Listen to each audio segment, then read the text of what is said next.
The Morning Sports Desk, available on demand on Spotify, Apple Podcasts, or wherever you get your podcasts, and WDenaRadio.com.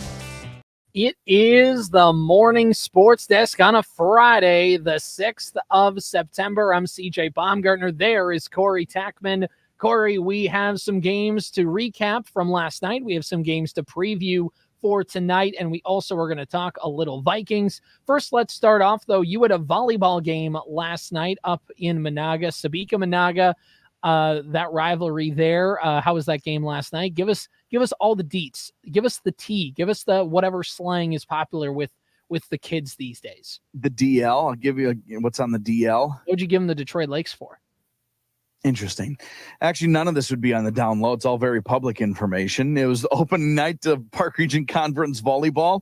Sebeka on the road beat Menahga in 3. And the way the first set started, it seemed very clear that this was going to go in 3, but it ended up not being quite so obvious. The first set was 25-9, obviously in advantage of the Trojans. But then the next set was 25-13, and the third set was 25-20. And as the night went along, and it was very evident from the beginning of the night even, that this was just not going to be like quick or easy for anybody. In the in the C squad match, Sebeka won the first set, and then Menahga won the next 2. So the JV set went the full 3. Or the C squad, excuse me. The JV, in the JV match, Sebeka won the first set. Menahga won the second in extra points. I think 26-24 was the final of that second set. And then they had to play a decisive back and forth third set that the Trojans ended up winning on the JV level. And then at the varsity level, you could just feel this momentum, like, the Trojans varsity, they, like I said, they just dominated that first set, 25-9. Everything went their way and everything didn't go Menahga's way. But then all of a sudden, 25-13. Oh, there's a little energy here. There's a little different momentum. And then 25-20 for the third set. It felt like, even though that was over in 3, if high school volleyball was best out of 7 and not best out of 5, it was that momentum was starting to turn towards Menahga's just going to win the next 4. It was every Menahga team just finds a way to not let the ball touch the ground. They had a difficult time getting into their offense, but they don't let the ball hit the ground on their side. It's free ball. But every time you think you got another swing at it, they're just going to pick it up off the floor and make you have to do it again. On the other side, I thought Sebeka's had a weird start to their year. They had an early match, and then all of last week basically had to be postponed. They had some illness that kind of took over the entire program, so they postponed their 2 matches last week. So, and they would have been big, like Section 5A matchups. It was Walker, Hackensack, Akeley, and Browerville Eagle Valley on the schedule. They're going to make up their match with the Wolves, I think, tomorrow on Saturday, and then we'll make up that Browerville Eagle Valley match somewhere else down the line. But they had a week of nothing, right? They had no games. They had no practices. So they kind of just had to pick up where they left off from 2 weeks prior. So it was a little out of sorts for them, but they're good. They're going to be really competitive and I think make a run in that Section 5A tournament. They should 100% be in the mix at the end of the season. A couple quick notes that stood out. One, man, I just really like that Menahga gym. That new gym in Menahga is sweet. That's a fun atmosphere. I was toasty warm by the time it got hot in there by the time it was all said and done. And then I saw something that I haven't seen, I don't think, ever before. One is the home team had a dress-up night, their student section. That's not unusual. It was USA, America, red, white, and blue night, whatever, for the Menahga student section. The Sebeka student section also brought their own dress-up night to a road match. I don't know that I've ever seen that before. I saw my game last night. It was awesome. I need to see that all the time from this point forward. I just love student sections. It was Hawaiian night for Sebeka. And then on top of that, all the dads have Hawaiian shirts with their daughters' faces on them. What? No way. All the Sebeka dads are in the stands with their ridiculous flower Hawaiian shirts on. And then like the middle of the flower, is just their daughter's face. They're insane looking. And every single one of them wore it. I love it. Perfect. I mean, it's perfect. It was perfect. Why can't everybody do that? It's exactly everything that high school sports is supposed to be. Exactly. So that game was on the Superstation last night over on KWAD. I had Wolverines and the Huskies. Pillager hosting Wadena Deer Creek. It was the first home game of the season for the Huskies, and you could tell there was a little bit of juices flowing with the home crowd. They were ready to go. You could see the student section for the Huskies had America Night, USA, red, white, and blue, all that good stuff. But then if you looked, Wadena Deer Creek brought a small contingent of students there, and they were in camo night. It was tough to see them, so maybe there was more than were actually there. But John Cena was there? What? John Cena was there? I didn't see him, I guess. So that, I mean, if he was, I guess I just didn't catch him. But outside of that, it was a fun atmosphere to get going. And then Wadena Deer Creek, talking with Coach Volkman before the game, I talked about this. You're 3-0 in the section. Now you start conference play. What's important to come out and make a statement. She's just, very matter-of-factly said, we just need to play our game. She said, if we don't, they could take advantage of it. We need to make sure that we don't, get lulled into a trap or something along those lines. I'm paraphrasing, obviously. And Wadena Deer Creek came out and they played on paper their best game of the season, winning handily in 3 sets. I think Pillager may have scored 30 points all night long. And I was talking with another radio announcer there who was covered a couple different Pillager games this season and covered them a lot a year ago. Shout out, Devin. And he said, he's like, we're not that competitive. We can shout him out. Devin's a good dude. Yeah, he's a good dude. Good dude. Yeah, we shared a plug-in yesterday, which is big. You usually don't see radio guys share outlets. Usually they're pretty protective of it. We are vulturous creatures.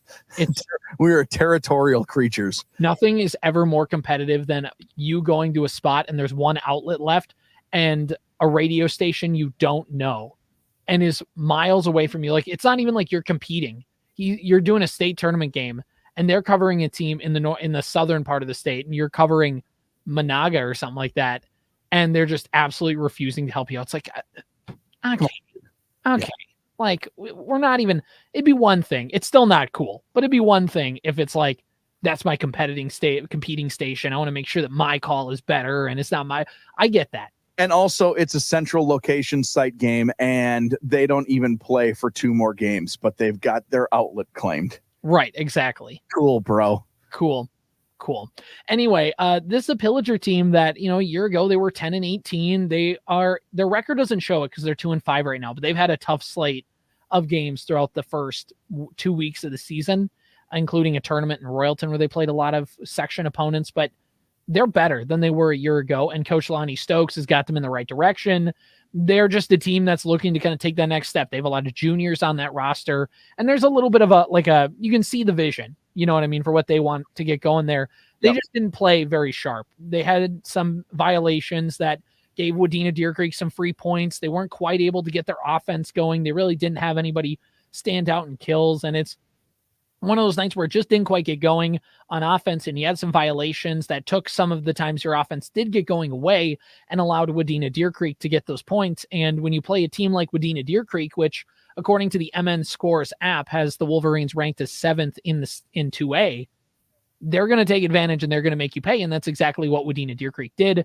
They got their first win of the Park Region Conference schedule, and they're trying to defend their PRC title off to a good start with a 3-set victory last night to improve to 4-0 on the season. And now as we start to turn the page here a little bit into our football coverage tonight, Corey, I know Tyler has a game over on KNSP, The Fan. That should be a little nice matchup. Staples Motley versus Breckenridge is the matchup on the Fan tonight. Yeah, Tyler Grunwald will have all of the action on AM 1430 and 98.5 FM The Fan. Staples Motley, the home team this evening. They are 1-0 on the year, a 47-7 victory over Frazee to start the year. Out of Section 6AA are the Staples Motley Cardinals.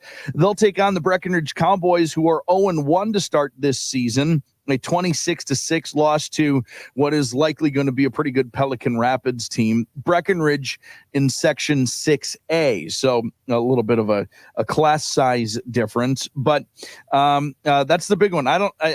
We're still probably too early to be able to make full opinions on any of these teams quite yet, but I do know these two things are true. There's very high expectations in Staples Motley for this Cardinals program this year.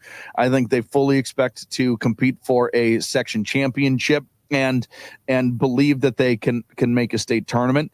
And the same is 100% true every single year from the beginning of time till the end of time, that Breckenridge thinks they should compete in their section each and every single year. So I would suspect this one's going to be a punch in the mouth type of game from these two teams and their histories. And Tyler's going to get to call another good one with those Cardinals and Cowboys on the Fan tonight. 6:40 pregame, 7:00 kickoff on the Fan. Yeah, it's going to be a good one. Remember, those two teams went to overtime to begin last season, and talking with some of those Staples kids and coaches during the time I was doing those football previews, they pointed to that game where they edged out Breckenridge in overtime as like it didn't mean that they were going to the Fargo Dome. They didn't quite know that, but it's just one of those, like, this year is going to be different. We found a way to win. And that was a Breckenridge team that, obviously in their terms were down, but they're always nice. They're always well coached. They're always ready to go. So it'll be interesting to see what it looks like a year later in that rematch of this game. So that should be a fun one. Tyler's excited to call it. I was talking with him yesterday, so he is ready to go for that one. Looking at my game tonight over on the Superstation, K106, 105.9 FM. Also streaming online at WDenaRadio.com and the Superstation K106 mobile app. It's the Wadena Deer Creek Wolverines going on the road to take on the Pillager Huskies in a Section 6 2A matchup. And this should be a good one to get to see Pillager, because they beat the defending section champion Osaka Silver Streaks. And I just got off the phone with the pregame interview with Pillager Husky head coach Paul Clark, and he very bluntly said, yeah, big win for this team. Just a big one to come out and get that done, and to do that, and for the confidence of their team. And it'll be fun to see this. This is a squad with Pillager, and in third-year head coach Paul Clark, a lot of these seniors were sophomores, and they got thrown into the fire, much like that Staples Motley Cardinal team. Young team that got thrown into the fire with a new head coach, and they all kind of have grown together. And Pillager and Staples Motley competed in a very good game to go to the Fargo Dome a season ago. And they're a team that has some expectations as well of competing for that section championship.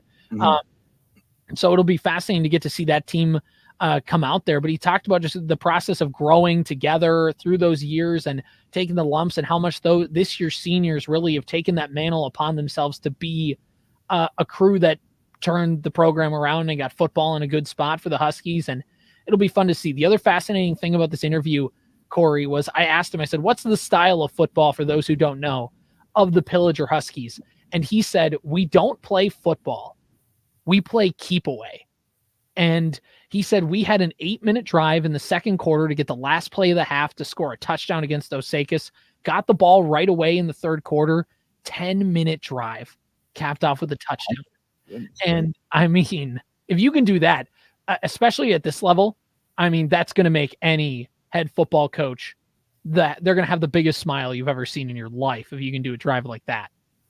You make the other teams basically get 2 quarters of football to try to score 3 touchdowns. Mm-hmm. And that's not a lot of high school teams have that sort of hit rate on touchdowns to possessions.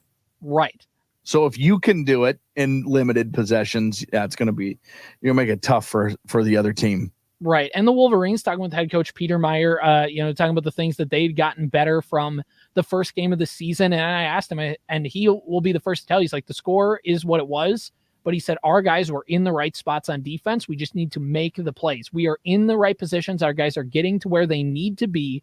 It's just about finishing. And if the Wolverines can improve on that and score early, I think the early part of this game will be a big factor. If the Wolverines can maybe get a turnover early or get a quick touchdown or, get a kick return that puts them in a good spot, I think they can just start to get a little confidence and build on that. On the other side, if you're Pillager and you start the game off with a 10-minute drive into the end zone for a touchdown, I mean, right, that's a pretty good confidence. The score might not show it because it'll be 7-0 after the first quarter, but it's just the way it beats down an opponent of just like, you can't do anything right. They're just grinding you to dust. And like you talked about, we have to now be perfect on offense. We went 3 and out. Cool. We're not getting the ball until halftime. Right. Exactly. It'll be fascinating to get to watch. It's a home opener for Pillager. They're very excited to get that season going. First road game of the year for WDC. It should be a good one, and it'll be on the Superstation tonight, 6:40 pregame, 7 o'clock kickoff, again online, WDenaRadio.com, Superstation K106 mobile app, and on your radio, 105.9 FM. Corey, one last thing, and we're going to wrap things up for the day and for the week, but Minnesota Vikings, week 1, we already kind of talked yesterday that we think they're going to get a win, and here's my thing about this game, and the more I keep thinking about it, because we talked about Jordan Addison potentially missing time this season, and I think if the league was going to do it, they were already going to do it, and I think because it's still a pending court case, and it's not officially in the books, that they are going to wait, that like the league waits until the courts are done and everything is like signed. So it might not be till next season that he ends up serving a suspension. So it appears he's going to play. And of course he had that ankle injury. He made it sound like he was going to be able to play week 1, which is big for the Vikings. He was on the early week injury report. Yes, but he's told reporters he plans on playing. Yep. That might be, it's one of those are the types of injuries that he's just every Wednesday until the end of the season, he's going to be on the injury report. Right. And when is the court date? I don't know. I don't know if that's happened yet. I don't know if it's like, I don't know. I have no idea. Because whenever, if it's for October, they'll do a mid-season suspension. That's also true. So whenever that court date is when that suspension will come. That's fair. It's a really good point that the NFL usually does wait for some sort of punishment to come down legally first. Right. They wait till everything's on the dotted line so they can point to that and not just a news headline for their own liabilities. Right. Looking at the betting odds, the Vikings are 1.5 point favorites. Back in May, when the books first opened up and the schedules were released, they were 1.5 point underdogs. Yeah. New York even getting as high as 2 point favorites in this game. Do you kind of like where that line is sitting at right now at 1.5 for the Vikings? Yeah, I think it's totally fair. Really, for the Vikings to be on the road, that line indicates that the Vikings are a better team than the Giants. I think everybody agrees that that is true, right? So that what it means is if this were a home game for Minnesota, the line would probably be at about 4 or 4.5. Right. He would be, I'm not like a betting expert by any means, but that's roughly that's how much better they think the Vikings are than the Giants. Right. It's close. It's as close as it is because it's a home opener for the Giants, but the Giants are going to be bad, man. I was listening to some pregame stuff the other day, and there's a really interesting bet that exists out there. It says there's a bet that it asks who you think will be the last team with 0 wins. Interesting. And whoever loses this game has got a pretty good chance to be that team. Because we know with the Vikings schedule, if they lose this game, are they going to beat San Francisco? Are they going to beat Houston? Are they going to beat Green Bay in Green Bay? Are they going to beat the Jets in London? Are they then that's a bye week. Then are they going to beat Detroit? Are they going to beat the Rams in LA on a Thursday night? I mean, we're talking about November 3rd as a potential for their next win after if they happen to lose this one. So that I think it's also an indication of there's not high expectations for either team, but I think it's clear that Danny Dimes stinks. Danny DeVito, their backup, is not his real name. I think it's Tommy, but he's not good. Like, this is not a good situation. The Giants are a bad football team and probably in the running for the worst team in the league this year. Yeah, I think Danny DeVito and Tommy Lee Jones are really in for a tough one on Sunday. I think the biggest thing with this Vikings game is going to be really how good the defense is for Minnesota, because I think it's going to be different. I think the last time, of course, Daniel Jones played the Vikings, it was Ed Donatel defense, which was basically just drop back 5 to 10 yards, wait for him to throw it over the middle, like just completion after completion, which can let a bad quarterback get in rhythm. And we saw it that year. The Vikings let a lot of bad quarterbacks get in rhythm because they just had all day to throw and there was everything underneath. And if you took it, you were going to end up with a lot of yards. And with this Brian Flores defense, it's the exact opposite. It's a lot of, we want to bump and run. We want to play a lot of man-to-man with the corners because we want our linebackers blitzing. And we want you to have no idea where they're coming from or what we're going to do. It's a mind game. And I think that's a much better way to beat Daniel Jones because he's not very good. So I think you can trick him into giving you some turnovers. He'll fumble the ball. He'll throw an interception. He'll give you the football if you put yourself in the position to do it. The one wild card will be Malik Neighbors.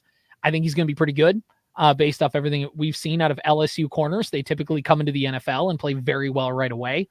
Unless you're Justin Jefferson, you sit the first 6 games for no apparent reason, no demand. But you come in there and you play pretty well. So I think if they can just keep Malik Neighbors in check, who else do the Giants have to throw the football to? They do not have a run game after losing Saquon. So I think that there's the possibility there if the defense can hold up their end of the bargain. And on the flip side, if Darnold can avoid basically throwing a pick 6, because the Giants defense is also very good. This is the potential to be like a 17-13 slugfest, right? Yeah, I think I agree with you about the defense. To me, it is, and there's probably some recency bias with this. My hang up for this Vikings team will be, if you don't turn the ball over, you should probably be competitive in most games. I do really think that, even though I don't think this is going to be a great season win-loss record-wise for the Vikings, I do think if you don't turn the ball over, you can be in a lot of games. If they don't turn the ball over, a la every game last season, that they should waltz out of MetLife with a W. Right, exactly. If Darnold's going to just give them the football a couple times, if he's going to fumble it, if he's going to throw it right to, I don't know who's playing corner for the Giants, but if he's going to throw right into the arms of somebody, which Darnold has shown the capability to do in his career, especially in MetLife. There's going to be a 3rd and 11 that he's going to break out, because this is one of the all-time great like NFL buzzwords. He's sneaky athletic. He's sneaky fast. He's going to break for one on a 3rd and 7 and try to dive head first. And you can just be like, that's a ball that comes out. You know what I mean? Like if he hangs onto that ball when that play happens, I don't have a lot of high expectations for the Vikings this year. And I don't know if winning a game against the Giants in New York in week 1 is like going to be a high watermark for the season, but I do have high expectations for this game. They should win this game. Right. Now, we also said all of these same things last year against Tampa Bay, and the Vikings laid a complete egg. And we were right. Right. We were right. The Vikings should have won that game.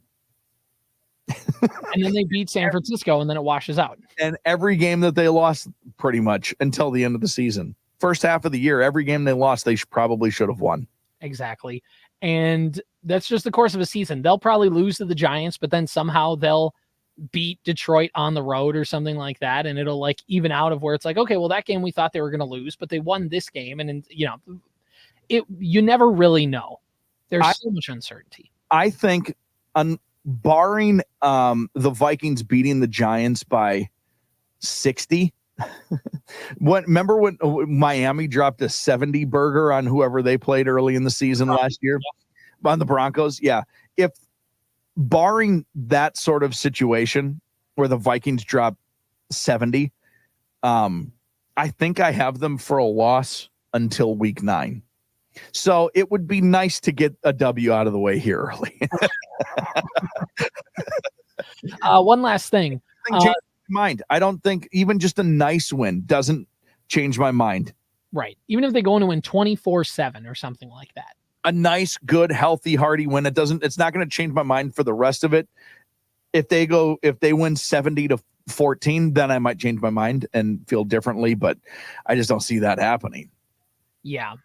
Looking down at the total, the current total for points is 41.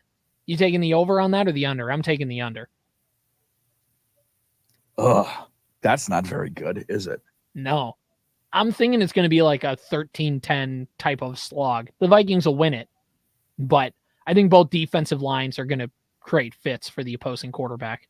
I mean, unless it's one of those, like they score 2 touchdowns, but they get in range for Reichard to kick 5 field goals. Right. In play.